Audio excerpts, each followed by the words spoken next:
Behind palace walls, not every secret is meant to surface right away. Some are designed to wait, to stay buried until the moment they can do the most damage or the most good. And when this one finally appeared, it didn't just surprise King Charles, it cornered him.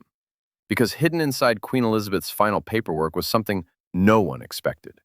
Not a public announcement, not a symbolic gesture, but a private move that directly targeted Prince Harry's future. And the conditions attached to it made one thing very clear. This was never just about money. And the most unsettling part? Charles was never supposed to find it when he did. It began as a routine review. Years after the Queen's passing, her estate still required periodic legal checks. Nothing dramatic, nothing emotional, just process. Advisors gathered, documents were opened, and page after page confirmed what everyone already believed they understood. Until one sealed section changed the atmosphere in the room. The handwriting was unmistakable. Not the firm strokes of her earlier years, but the careful, deliberate script of someone who knew time was running out. Dates just months before her passing, the document had been intentionally set aside, shielded from earlier reviews, and released only under specific circumstances. This wasn't an oversight, it was timing. As Charles read, the room went silent. Not because of shock alone, but because of what the clause represented. It wasn't generous in a traditional sense. It wasn't punitive either. It was calculated, structured, almost surgical. The Queen had left Prince Harry a significant inheritance, but she didn't give it freely. She wrapped it in expectations that would force a decision Harry could no longer avoid. And suddenly, Charles wasn't just a king reviewing paperwork. He was a father being asked to enforce his mother's final strategy. The clause outlined a financial provision large enough to matter, but carefully limited. Enough to provide stability, but not enough to look like a payoff. The real weight wasn't the number. It was the conditions tied to it. Harry would only gain full access if he agreed to maintain an ongoing, physical connection to the UK and the Commonwealth. Not symbolic visits, not brief appearances. Real time, real presence, consistent involvement. This wasn't about dragging him back into royal duties. The Queen was too realistic for that. But she refused to allow a future where her grandson existed entirely outside the world she had built. Then came the part about Harry's children. A portion of the inheritance was set aside specifically for them, their education, their future, their upbringing. But control over those funds wouldn't rest solely with Harry and Meghan. Trustees would be involved. And not just any trustees, ones approved by both Harry and the reigning monarch. It was oversight, plain and simple. And beneath the legal language sat a deeper message the Queen didn't bother to hide. She did not want her great-grandchildren growing up as strangers to their own bloodline. But the clause didn't end there. Attached to the document was a private letter, written by hand, addressed to Charles alone. And this is where the strategy became personal. In it, the Queen acknowledged the damage. She didn't deny the anger or the hurt Harry had caused. She didn't excuse the public fallout or the wounds it left behind. But she reminded Charles of something he couldn't escape. Harry was still her grandson. She wrote that she feared losing him forever, that she feared time and distance would turn resentment into permanence. And she admitted something rarely associated with her public image: regret. She believed she had waited too long to intervene, trusted too much that the family would heal itself. And by the time she realized how deep the fracture had become, her position and her health had tied her hands. So she used the last authority she fully controlled: her will. She wasn't demanding reconciliation. She wasn't forcing forgiveness. She was doing something far more subtle, creating a framework where avoidance was no longer an option. And now that framework sat in Charles's hands. For him, this wasn't just emotionally complicated.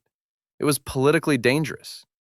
Any move he made would send a signal, honor the clause, and critics would say he was bending to pressure, rewarding disloyalty, or reopening wounds the monarchy was trying to close. Ignore it, and he would be seen as dismissing his mother's final wish. There was no neutral path, and it got worse when William entered the picture. When Charles informed his eldest son, the reaction was immediate. Controlled, but unmistakable. William saw the clause not as healing, but as manipulation, a move that forced the family to keep negotiating with someone who, in his eyes, had already chosen his path. To William, the problem wasn't the money, it was the conditions. The expectation that Harry could drift back into proximity without accountability, that his children could be connected to the institution while he continued to criticize it from the outside. William made his position clear. He wouldn't block Charles, but he wouldn't participate either. Civility was the limit. The door to closeness was closed. That fracture mattered, because a divided front between the current king and the future one is exactly the kind of tension the monarchy cannot afford. Meanwhile, across the ocean, Harry had no idea any of this was unfolding. Life in California had settled into something stable, but not effortless. The deals, the projects, the public appearances all came with pressure. Financially secure, yes. Untouchable, no.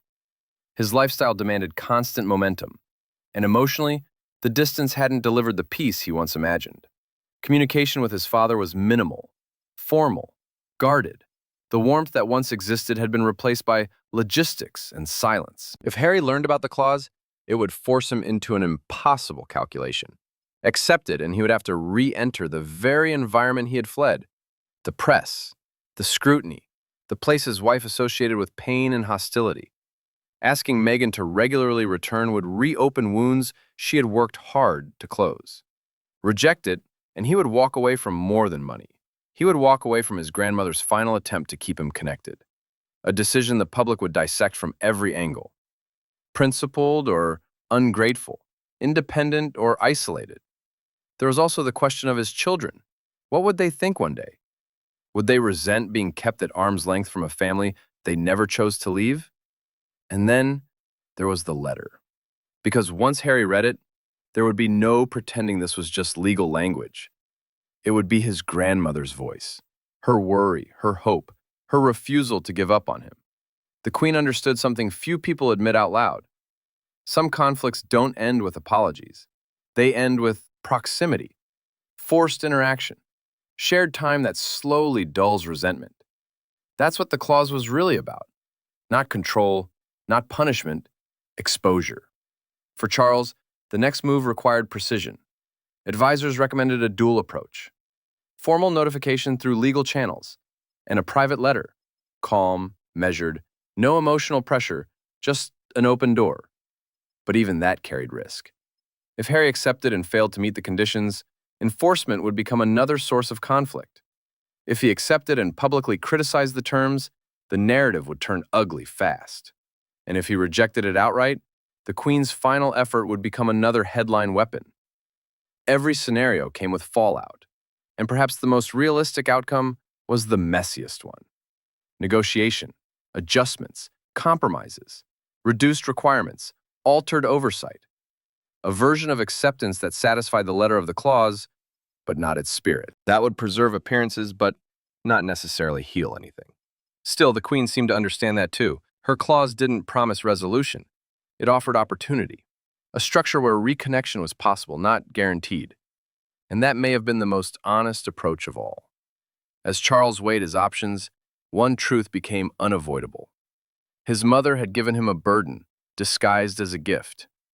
A test that forced him to choose what kind of king he wanted to be. One who ruled with distance, or one willing to risk discomfort in pursuit of repair. And for Harry, the decision would reveal something just as personal, whether freedom meant complete separation, or whether some ties, no matter how strained, were worth revisiting. The clock was already moving. Legal timelines don't pause for emotion. Letters would be sent, lines of communication reopened, or permanently closed. Queen Elizabeth was gone, but her final move was very much alive. And somewhere between London and California, a family that had spent years avoiding each other was about to be forced into the same conversation one last time. Whether it ended in connection or collapse depended on what each of them did next.